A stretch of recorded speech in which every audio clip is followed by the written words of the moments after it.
Air adalah sumber kehidupan. Kita pasti nggak bisa jauh-jauh dari air, baik untuk yang diminum maupun untuk urusan kamar mandi. Karena air adalah kebutuhan dasar manusia kan? Tapi ternyata menurut data survei kualitas air minum rumah tangga Kementerian Kesehatan atau SKAM-RT dan Badan Pusat Statistik, saat ini baru ada rata-rata sekitar 11 dari 100 rumah tangga di Indonesia yang akses air minumnya aman. Dan hanya sekitar 7 dari 100 rumah tangga di Indonesia yang akses sanitasinya aman. Akses aman dan layak itu beda loh artinya. Semakin banyak belajar tentang air dan sanitasi, termasuk hak kita terhadap akses yang aman dan layak, aku makin sadar nih bahwa ternyata banyak banget aspek yang harus diperhatikan. Dan aku sendiri sih senang banget ya belajar yang kayak gini karena aku percaya bahwa setiap ada permasalahan lingkungan, pasti ada peluang cuan lestari di situ. Nah, di episode kali ini spesial banget karena agak beda nih dengan line up Klinomik Radio sebelumnya. Episode ini merupakan hasil kolaborasi Klinomik dengan Kementerian Perencanaan Pembangunan Nasional atau Bappenas sebagai bagian dari pre-event Konferensi Sanitasi dan Air Minum Nasional atau KSAN yang akan diselenggarakan di bulan November 2021 nanti. Kita akan ngobrol-ngobrol dengan Ibu Tri Dewi Virgianti atau yang biasa dipanggil Ibu Virgi. Beliau adalah Direktur Perumahan dan Permukiman Kementerian Perencanaan Pembangunan Nasional atau Bappenas yang emang kesehariannya bertugas untuk menyusun perencanaan pembangunan sektor air minum dan sanitasi.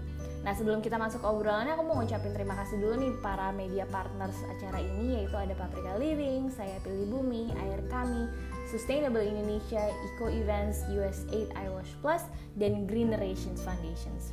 Yuk, kita sekarang simak obrolannya. Oke, Bu Virgi, boleh kenalan dulu nggak nih sama teman-teman yang mendengarkan Klinomik Radio ini? Bu Virgi kan perwakilan dari Bappenas nih. Nah, sehari-hari biasanya Ibu ngerjain apa sih, Bu? Saya kerja di Bappenas, di Direktorat namanya Perumahan dan Permukiman. Kalau ngomong perumahan pemukiman artinya tugas saya memastikan sarana prasarana, ide pembangunan sarana prasarana dan juga rumahnya sendiri itu tersedia secara layak, terjangkau, sehat gitu ya, berkualitas. Kurang lebih seperti itu. Tapi Bappenas sendiri tentu saja tugasnya lebih banyak pada perencanaan, menyusun program. Perencanaan tuh berarti ada kebijakan ya. Mau ngapain sih? Mau mencapai apa sih pembangunan perumahan pemukiman berapa tahun ke depan itu harus datang dari Bappenas biasanya, tapi tentu saja diskusi dengan banyak stakeholder ya. Kemudian pemrograman, kemudian penganggaran, termasuk penganggaran bersama Kementerian Keuangan, karena Kementerian Keuangan yang tahu berapa uangnya sih tahun ini gitu ya, atau 5 tahun ke depan. Bappenas yang kemudian ikut membantu mengalokasikan berapa uang yang harus ke program ini, program itu, dan sebagainya. Kira-kira kayak gitu kerjaan saya tiap hari. Oke, nah untuk topik hari ini kan kita akan ngebahas air minum dan sanitasi aman untuk semua kan ya Bu ya. Nah sebenarnya pengertian air minum dan sanitasi yang layak dan aman itu seperti apa sih Bu? Definisi kita yang sesuai ya standar global gitu ya, SDG, WHO gitu ya, kita harus merefer ke sana gitu ya, termasuk kalau di internal Kementerian Kesehatan. Kita sebut aman itu sebenarnya harus aman dari 4 hal gitu ya, dari sisi sumbernya, kemudian keterjangkauan itu artinya di mana sih sumber airnya, apakah dekat, apakah harus berjalan gitu ya, harus untuk mengambil airnya, kemudian tersedia nggak setiap hari dan setiap saat gitu dari setahun 365 hari, kemudian aman juga dari kualitas airnya sendiri gitu ya, dari sisi biologinya tidak ada kuman gitu ya, bakteri terutama karena yang bisa hidup di air biasanya bakteri, parasit dan sebagainya gitu ya, itu tidak ada, biasanya indikatornya E. coli. Kemudian dari sisi kimia dan fisika itu lebih mudah, jadi dilihat jernih tidaknya, warnanya, kejernihan dan sebagainya. Nah, kimia agak sulit karena harus dites di lab, jadi tidak ada bahan-bahan kimia berbahaya. Kalaupun ada sesuai dengan baku mutu gitu ya, berapa minimal atau maksimal tersedia di dalam air tersebut. Jadi harus memenuhi keempat-empat itu kalau mau aman. Saat ini Indonesia sebenarnya masih pada tahap yang aman tuh baru 12%-an kurang malah. Nah, sebagian besar adalah layak. Kalau layak itu kita hanya lihat dari sumber air minum dan juga waktu tempuh bahwa dan tersedia setiap saat itu. Jadi dari sumbernya apakah terlindungi mata air, pokoknya secara sumber itu memenuhi kelayakan lah gitu ya. Kemudian kita lihat juga tetap fisikal, biasanya sampai fisikal kita lihat karena itu mudah dan bisa disurvei oleh eksplorator atau surveyor. Jadi dari sisi fisik kelihatan jernih, tidak berasa, tidak berbau. Itu yang harus ada juga untuk di air. Kemudian tadi on premises di dalam halaman rumah dan juga tersedia setiap saat 365 hari. Kalau bisa hanya sehari yang tidak tersedia gitu maksimal. Itu kira-kira kalau layak. Jadi layak itu sudah kalau dari sisi sumber sudah 90% Indonesia gitu. Tapi kalau dari sisi aman tadi baru 12% karena memang kondisi kualitas ternyata tidak banyak sekali air minum kita yang belum memenuhi dari sisi syarat kualitas. Ini baru tahu loh, ternyata ada ya perbedaan antara benchmark aman dan layak tadi Bu tentang si air minum ini. Ternyata banyak juga di orang di Indonesia yang akses amannya ini yang belum terpenuhi ya Bu, karena masih 12% tadi. Memang layak tadi kan ya, sumbernya benar gitu ya, sumbernya bagus, kemudian tersedia setiap saat dan keterjangkauannya masih bisa dijangkau kurang dari 30 menit lah kurang lebih. Nah, kualitas kita memang kemudian menyampaikan kepada masyarakat kan untuk memasak airnya. Itu sebenarnya untuk memastikan bahwa kualitasnya nanti tercapai. Jadi masih ada treatment satu kali kan. Setelah mendapatkan air mereka harus tetap men-treat satu kali lagi, yaitu maksimal satu kali, yaitu memasak baru boleh dikonsumsi. Jadi itu untuk mencoba meminimalkan resiko kontaminasi gitu ya, dengan untuk memastikan bahwa air minumnya kemudian aman. Jadi aman untuk diminum. Jadi ada treatment satu kali. Tapi standarnya sebenarnya tidak ada treatment. Memang air yang diterima itu harus sudah aman untuk langsung diminum. Itu yang ingin kita coba tadi, naik dari 12% ke pinginnya ke 30% beberapa tahun mendatang gitu ya, minimal 2030 sesuai dengan target SDG. Meskipun target SDG sebenarnya harusnya 100%, tapi Indonesia sepertinya akan masih jauh gitu untuk menyediakan air sampai ke kualitas yang aman tadi. Oke. Nah, mungkin kita bahas dulu nih, Bu. Sebenarnya sumber air minum dan akses layak dan aman ini, kalau kita kan biasanya banyak taunya tuh kayak air minum galon gitu ya, air minum isi ulang gitu. Sebenarnya alternatif sumber air minum yang ada tuh apa aja sih, Bu, di Indonesia ini? Kalau kita kategorikan sumber air yang layak, sumber air minum galon dan air minum isi ulang itu tidak kita kategorikan sebagai sumber akses air minum, tidak. Kenapa? Memang kualitasnya mungkin bagus ya. Meskipun dari survei kualitas air minum yang baru kita lakukan beberapa waktu lalu bersama Kemenkes, kalau air galon kualitasnya kalau nggak salah bagus gitu ya, memenuhi standar. Nah, air minum isi ulang masih banyak yang tercemar. Jangan salah, itu memang harus hati-hati. Ini kita tidak kategorikan akses, kenapa? Karena keterjangkauannya sangat rendah. Karena harganya mahal kan. Bayangkan air galon itu hampir 200 kali lipat harga air PDAM. Harga PDAM itu satu kubiknya hanya 4.000, 5.000, murah sekali sebenarnya. Satu kubik loh, 1.000 liter.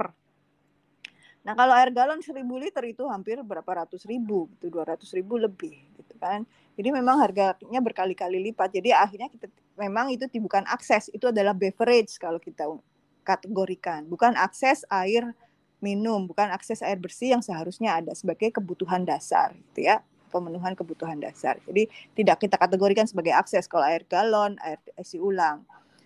Meskipun dari sisi kualitas dia mungkin masuk kategori aman atau layak lah. Tapi terutama Damiu itu air minum isi ulang ya, itu resikonya masih tetap tinggi karena memang treatment di penjual atau air minum pengelola air minum ulang itu masih belum terkontrol dengan baik. Sumber air lainnya ya yang kita kategorikan layak itu adalah air sumur terlindung. air tanah dalam, mata air, PDAM. Oke, nah ini ngomongin kualitas kan pasti mungkin kita juga erat kaitannya dengan tingkat pencemaran ya Bu ya, dan itu kan yang kadang-kadang paling dikhawatirkan gitu. Terus misalnya kalau kita dapat air dari sumber-sumber yang tadi Ibu sebutkan, kadang-kadang suka ada rasa khawatir kok ini airnya bau gitu, atau misalnya agak anyap gitu. Nah itu mungkin bisa dijelasin nggak Bu kayak kualitas dan mungkin kalau misalnya ada nggak sih tingkatan cemaran masing-masing si sumber air minum ini gitu? Air itu harus memenuhi, kalau dari sisi memenuhi tidak berbau. Jadi tidak ada bau. Kalau ada bau-bau besi, udah jangan dulu. Ada bau apapun, garam biasanya mungkin ya di pesisir, atau bau ya bau lah gitu ya. Kebayang kan air bau gitu. Nah, jangan. Jadi itu secara fisik itu harus memenuhi itu dulu. Jadi kalau yang ada anyep dan sebagainya itu kategorinya tidak layak.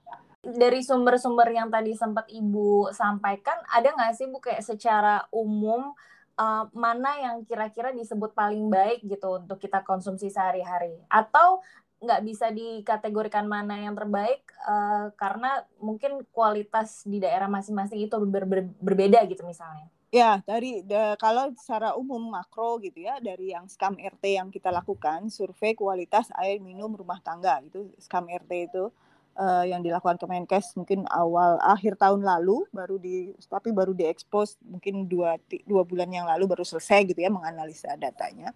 Itu yang paling tidak beresiko tentu saja air minum perpipaan. Atau PDAM ya Bu maksudnya? PDAM, ya kalau gampangnya PDAM gitu ya. Tapi ada juga non PDAM ya yang melakukan layanan air minum perpipaan. Di desa juga ada beberapa, kita punya program air minum pedesaan gitu ya, SPAM desa gitu yang dilakukan dengan sistem perpipaan. Kemudian kadang perumahan-perumahan juga kayak Bintaro itu seingat saya dikelola oleh Bintaro sendiri, bukan PDAM gitu ya. Bintaro Jaya sendiri gitu. Jadi kayak gitu, itu termasuk kategori yang paling aman dari sisi resiko gitu ya. Resikonya paling rendah tercemar. Itu berdasarkan hasil SKAM RT ada deh. Kemudian sumur terlindungi, sumur-sumur gali yang terlindungi tentu saja. Mata air dulu, mata air terlindungi dan baru ke sumur gali yang terlindungi. Terlindungi itu artinya dia tidak dekat dengan sumber pencemaran, misalnya septic tank, pencemaran lain gitu. Terus kemudian konstruksi membuat sumur galinya juga ada temboknya lah gitu ya, sampai kedalaman tertentu. Yang kedua itu kalau nggak salah adalah air bor, sumur bor. Tapi tentu saja harus sumur bor yang sejak awal sudah dites bahwa dia memenuhi syarat ya. Kemudian baru terakhir air hujan. Air hujan ini memang kadang tercampur dengan kontaminan di udara gitu ya.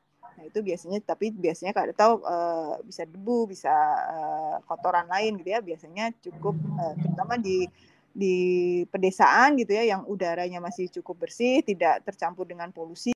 Air hujannya rata-rata bisa hanya disaring gitu ya. Oke Bu Virgi, tadi kan sempat bahas nih kalau akses air minum aman dan kualitas air itu juga kita harus perhatikan tingkat pencemaran, terus bakteri E. coli.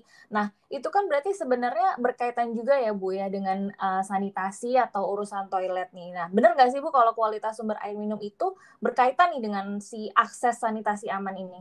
Iya, tadi saya sudah sempat bilang bahwa contoh air minum sumur terlindungi. Sumur terlindungi itu kayak apa? Artinya konstruksinya memang harus benar ya, waktu menggali dan kemudian melindungi dia dari sekitar gitu kan, dengan konstruksi beton tembok lah gitu ya, bata. Tapi selain itu tapi juga dari sumber pencemar sekitar. Jadi ada aturan kan sebenarnya kalau membangun rumah, membangun septic tank itu harus 10 meter dari perpipaan atau sumur pompanya kalau dia pakai sumur pompa gitu kan. 10 meter itu minimal, tapi di daerah padat gimana kita bisa memastikan bahwa 10 meter itu tercapai kalau kanan kirinya aja lebarnya hanya 6 meter gitu ya, untuk kapling 72 meter gitu ya. Mau ditaruh mana lagi? 6 kali kalau 72 meter 6 kali 12 gitu ya. Sebelahnya sama aja kurang dari 10 meter gitu kurang lebih. Jadi agak sulit gitu ya. akhirnya memang banyak sumur yang tercemar. Jadi memang ada hubungannya antara sanitasi yang layak dan aman dengan air minum yang layak dan aman ini. Jadi kalau mau air minum kita benar-benar aman, apalagi kalau kita masih banyak menggunakan sumur, sumber air permukaan dan sebagainya, sanitasinya pun harus kita pastikan layak dan aman dulu untuk ikut membantu memastikan air minumnya aman. Dan lagi septic tank, kalau akses sanitasi kita ini 76% masih layak, amannya baru sekitar 7%. Itu pengaruh sekali gitu ya. Masih juga banyak dari air limbah domestik yang langsung terbuang ke sungai atau ke tanah gitu ya, meresap gitu ya, bocor. Jadi kebocoran dari sistem yang layak sendiri pun untuk sanitasi masih besar gitu. Jadi makanya kenapa air sungai kita juga masih banyak pencemaran, air sumur kita masih kadang-kadang ada bau yang tidak selayaknya gitu ya, dan sebagainya. Belum kalau kita bicara sanitasi termasuk juga sampah. Sampah itu juga sumber pencemaran, terutama air permukaan, dan bisa saja air lindi dari sampah kalau tidak dikelola ditampung dengan baik bisa mencemari air tanah juga. Mungkin gitu, Mbak. Nah, sebenarnya kalau dari pemerintah sendiri nih, Bu, inisiatif-inisiatif dan aksi yang sudah dilakukan oleh pemerintah nih untuk meningkatkan akses air minum dan sanitasi aman ini apa aja ya, Bu? Pertama, kita menetapkan target gitu ya. Coba menetapkan target, berapa sih target yang paling realistis kita capai. Kalau sekarang ada periode pembangunan 5 tahunan gitu ya, dari 2024. Kemudian ada SDG 2030. Jadi kita tetapin dulu target dan disepakati oleh semua stakeholder lah, terutama stakeholder penting gitu ya, baik di pusat, pemerintah dan non pemerintah. Kemudian dari situ kita buat program dan kegiatan serta anggarannya berapa. Jadi hal-hal yang sudah kita lakukan dari situ selama beberapa tahun ini memang fokus umpamanya untuk sanitasi, tadi capaian kita sudah 79%-an tahun 2020. Belum kita ngomong buang air besar sembarangan. Saat ini udah 6%. Jadi banyak program kita kalau ke sanitasi misalnya edukasi atau kita sebutnya pemicuan, bagaimana mengeduket orang-orang masyarakat kita yang masih buang air besar sembarangan. Mereka kita educate, picu supaya demand-nya keluar gitu ya, keinginannya untuk berubah gitu ya, keluar, baru mungkin nanti ada program juga membantu mereka dapat membangun akses sarana prasarana sanitasi dasar, umpamanya cubluk, leher angsa, tambah septic tank-nya. Jadi program-program yang kita kenalkan ke sana. Nanti juga ada untuk menuju ke aman, kita sedang kalau untuk sanitasi kita programkan pembangunan sistem layanan lumpur tinja terjadwal atau kalau bahasa Inggrisnya fecal sludge management. Jadi dari septic tank, sebenarnya yang septic tank yang bagus itu setiap 3 sampai 5 tahun tuh harus secara reguler disedot tinjanya, lumpur tinjanya. Nah, lumpur tinjanya ini tidak boleh dibuang sembarangan karena masih harus di-treat kalau dari septic tank, di-treatment supaya E. coli-nya kemudian kurang, zat-zat berbahayanya hilang, baru bisa dibuang, lumpur akhirnya baru bisa dibuang ke tempat yang tertentu yang memang distandarkan. Nah, membangun itu memang bukan hanya soal fisik, konstruksi gitu ya, tapi juga soal layanan. Ini layanan. Jadi termasuk kita menyiapkan lembaga layanannya di kabupaten kota. Karena memang untuk sanitasi dan air minum itu adalah kewajiban dari pemerintah daerah untuk menyelenggarakan. Bukan kewajiban dari pemerintah pusat yang menyelenggarakan layanannya ya. Tapi pemerintah pusat tentu saja membantu, memfasilitasi supaya itu terjadi di tingkat daerah. Jadi termasuk kelembagaannya kita capacity building, pelatihan dan sebagainya, termasuk juga regulasi harus disiapkan, termasuk juga rencana pembiayaan. Dari mana sih uangnya? Mengelola ini tidak murah, perlu biaya yang sangat besar. Makanya pemicuan tadi juga penting supaya menumbuhkan keinginan masyarakat untuk juga berkontribusi, termasuk membayar layanan gitu ya. Umpamanya tadi connect kepada lumpur tinja terjadwal, dia harus bayar setiap bulan atau setiap kali dia disedot, bisa saja skemanya bisa bermacam-macam. Kalau tadi mengenai sanitasi kan ya, Bu, kalau inisiatif pemerintah bidang air minum bagaimana ya? Sama dengan air minum, program kita juga dari sisi masyarakat dan sebagainya kita latih dipicu supaya demand itu keluar, kesadaran untuk hidup lebih sehat, men-treat airnya dengan baik. Kemudian kita bangun baik kalau air minum itu ada air minum pedesaan yang memang agak sulit gitu ya dijangkau oleh PDAM, dan juga air minum perkotaan. Nah, yang pedesaan biasanya lebih pada berbasis masyarakat mengelompok, membangun sarana prasarana dibantu oleh Pemda tentu saja, dan pemerintah pusat sekarang dengan adanya pemerintah desa juga dibantu kolaborasi dengan pemerintah desa. Mereka menyelenggarakan air minum, ada iuran, jadi tidak hanya konstruksi karena ini harus terus berjalan, dan kalau alat sarana prasarana ada masanya rusak, ada masanya harus diganti, uangnya dari mana kalau tidak dikumpulkan? Tidak bisa menunggu bantuan terus gitu ya dari pemerintah di atasnya gitu. Jadi memang harus berjalan sistem ini secara berkelanjutan. Jadi harus disiapkan juga lembaganya siapa, yang mengelola, iurannya seperti apa dan sebagainya. Yang di perkotaan sama, jadi kita mencoba memberdayakan PDAM untuk menyelenggarakan layanan air minum supaya berkualitas, tadi menyediakan sampai ke air minum aman. Kita pinginnya kalau air minum aman kita akan sangat bertumpu pada sistem yang perpipaan gitu ya ke depan. Kita coba dorong lebih. Dan kita akan dorong juga air minum perpipaan kita lebih banyak. Saat ini kita itu baru 20% air minum perpipaan. Sangat jauh tertinggal dari tetangga kita yang setara. Indonesia itu negara berpendapatan kemarin menengah atas, sekarang turun ya gara-gara pandemi menengah bawah. Tapi Indonesia termasuk negara dengan GDP tertinggi termasuk jadi bersama dengan negara lain tertinggi di Asia GDP-nya, tapi akses perpipaannya paling rendah di antara semua negara Asia Tenggara terutama ya.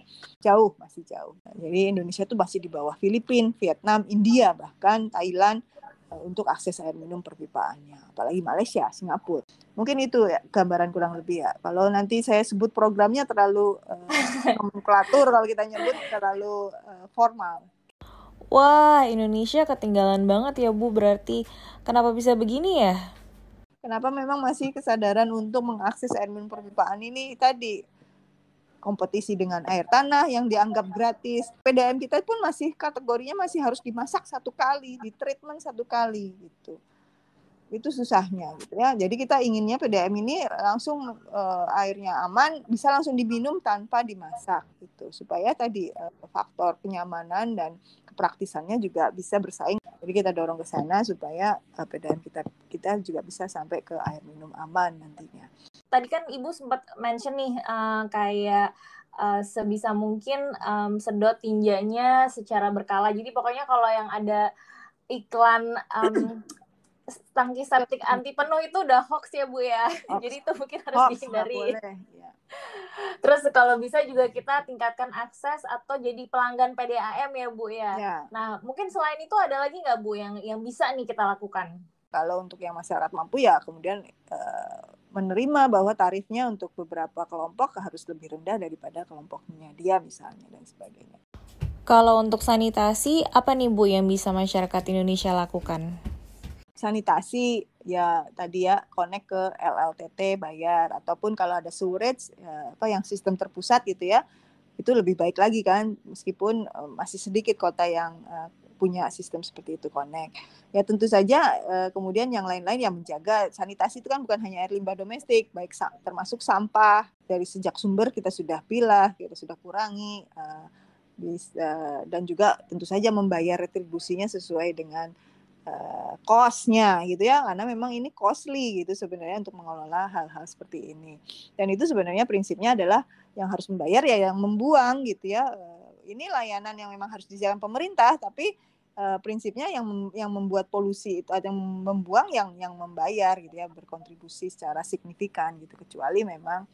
Dan tentu saja yang bisa dilakukan ya terus membantu kita mengedukasi sekitar. Gitu. Dari perspektif pemerintah nih Bu, kira-kira harapan Ibu masyarakat itu kontribusinya apa sih dan aksi apa nih yang dilakukan? Nah untuk air minum apa yang bisa dilakukan oleh masyarakat juga adalah hemat air gitu ya, karena memang sumber air itu bukan sesuatu yang tak terbatas gitu ya. Dan costly tadi. Jadi kalau kita hemat ya kita akan lebih murah lagi gitu ya, efisien juga dalam menggunakan air.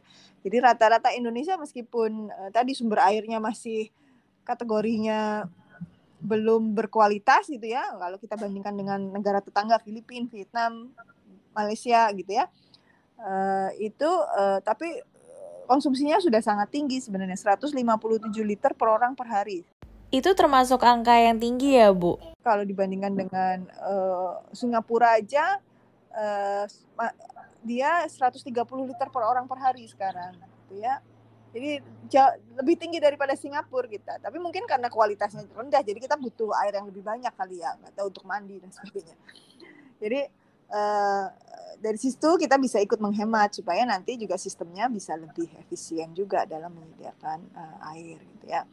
Ya tentu saja. Kemudian ya, tadi yang paling penting yang sudah disebut Mbak Denia, bahwa ikut oke lah, connect dong ke PDAM, ke air minum perpipaan, jangan, karena sumber air, meskipun sumber air sumur itu kita kategorikan layak dan boleh dikonsumsi, tapi sebenarnya dia tidak berkelanjutan kalau kita berbicara dari sisi dampak lingkungan. Misalnya Jakarta ini udah jelas gitu ya, land subsidence-nya sudah sangat parah sebenarnya. Karena apa? Karena ekstraksi air tanah, baik air tanah dangkal dan dalam, itu sudah sangat tinggi gitu ya. Akhirnya menyebabkan land subsidence itu terjadi, dan pasti kualitas intrusi air laut dan sebagainya, kualitas lingkungannya jadi sangat turun gitu. Jadi jangan sampai terjadi sebenarnya. Jadi kalau bisa ya kita pakai air minum perpipaan gitu yang tersedia lebih berkelanjutan dan tersistemasi, terstruktur, supaya kita bisa kontrol juga sampai nanti kualitasnya terkontrol juga. Jadi kita ingin ke air minum aman yang bisa langsung diminum itu.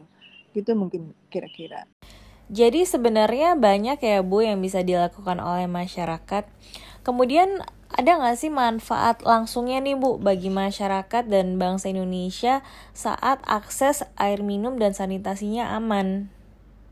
Artinya memang masyarakat sangat bisa berkontribusi gitu ya, membantu kita memastikan bahwa layanan ini, akses air minum sanitasi ini terwujud dengan baik dan berkelanjutan. Jadi perlu semua stakeholder, termasuk masyarakat yang menggunakan layanan dan yang membuang itu ya, yang membutuhkan air, membuang kotoran, itu ikut berkontribusi. Mengapa itu penting? Edukasi juga bahwa ini adalah kebutuhan dasar yang penting untuk produktivitas kita sendiri. Kalau itu sudah beres, saya yakin sumber daya manusia kita akan meningkat cepat gitu ya, lebih cepat dari yang sekarang. Kan angka PISA aja gitu, kita paling rendah karena memang sumber daya manusianya stunting gitu ya, masih tinggi. Kenapa? Karena air minum sanitasinya juga masih belum berkualitas. Higienitas kita itu masih banyak pencemar di sekitar kita yang kemudian masuk ke tubuh dan makin membuat daya serap nutrisi kita rendah. Saya yakin itu salah satu faktornya adalah kebutuhan infrastruktur dasar air minum sanitasi ini. Jadi, dan sudah ada bukti data-data tentang stunting tentang ini. Jadi kalau bisa kita coba belajar gitu ya terus-menerus apa pentingnya ini, edukasi sekitar supaya ikut berkontribusi. Pertanyaan terakhir nih Bu, jadi rencananya Bappenas kan akan mengadakan konferensi sanitasi dan air minum nasional di akhir tahun ini.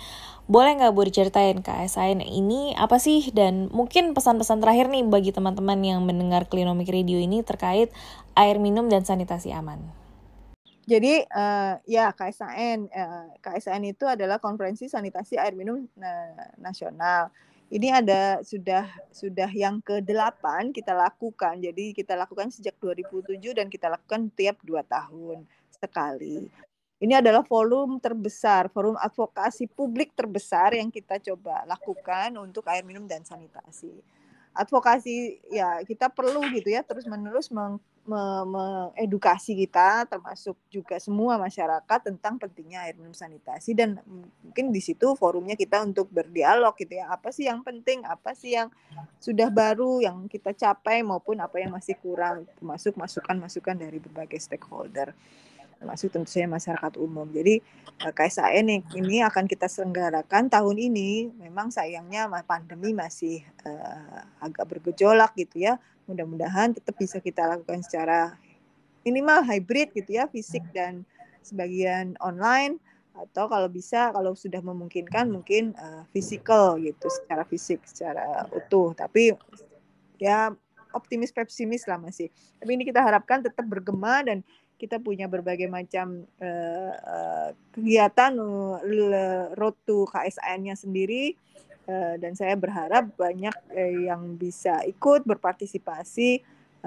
memberi masukan terutama, atau berpartisipasi men-share kegiatannya ataupun share apa yang sudah dilakukan atau masalah mungkin bisa saja yang terjadi di sekitarnya tentang air minum dan sanitasi. Itu mungkin kontribusi minimal gitu ya yang bisa teman-teman maupun masyarakat stakeholder luas ini untuk road to KSAN. Di akhir acara ini gitu ya, saya harapkan mari bersama-sama kita bantu gitu ya, bersama-sama berkolaborasi mencapai akses air minum dan sanitasi aman untuk semua guna tadi, untuk meningkatkan produktivitas dan kesehatan kita sendiri supaya kita bisa lebih produktif gitu ya, termasuk secara nasional produktivitas kita juga akan naik. Tapi kalau secara untuk pembangunan air minum sanitasi ya tentu saja tadi ya mohon bisa kita mengedukasi kita sendiri, mengedukasi sekitar bahwa air minum sanitasi itu sangat penting. Air minum aman juga sangat penting. Jadi tujuan kita ke sana gitu ya, air sanitasi aman juga sangat penting. Dan edukasi sendiri supaya kebutuhan itu hadir dan sadar bahwa kita harus ikut berkontribusi.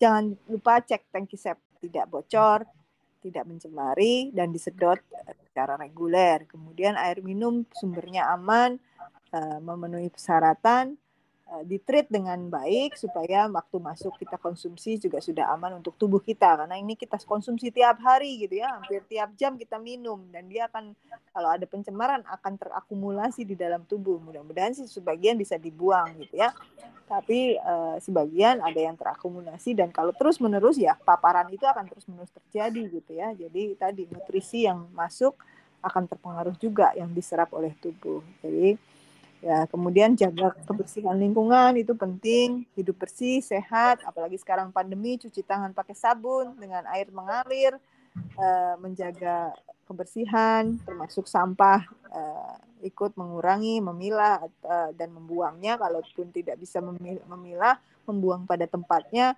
dan ikut berkontribusi untuk membayar iuran, baik untuk air minum, sanitasi, dan sampah tadi. Dan kalau untuk KSAN, ikuti seluruh rangkaian KSAN karena memang banyak informasi yang menarik seputar air minum dan sanitasi. Mungkin itu yang bisa saya sampaikan. Terima kasih. Terima kasih semua.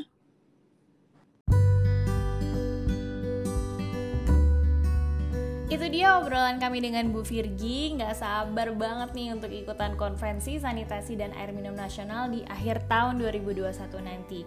KSAN merupakan komitmen nasional terhadap pencapaian akses air minum dan sanitasi aman. Kita pengen banget nih ngajak teman-teman semua untuk berkontribusi dalam upaya pencapaian akses air minum dan sanitasi agar dapat meningkatkan kesehatan tubuh dan lingkungan kita semua. Jangan lupa ikutin rangkaian IG Live, podcast, dan konten tematik dari pre-event ini sepanjang bulan Juli sampai Oktober, dan follow juga akun Instagramnya @rumahairminumsanitasi. Terima kasih sekali lagi untuk para media partner, Paprika Living, Saya Pilih Bumi, Air Kami, Sustainable Indonesia, Eco Events, USAID iWash Plus, dan Green Generation Foundations. Thank you for listening to Clinic Radio. Minggu depan kita akan balik ke jadwal episode seperti biasa. Follow dan share konten ini ya. Bye!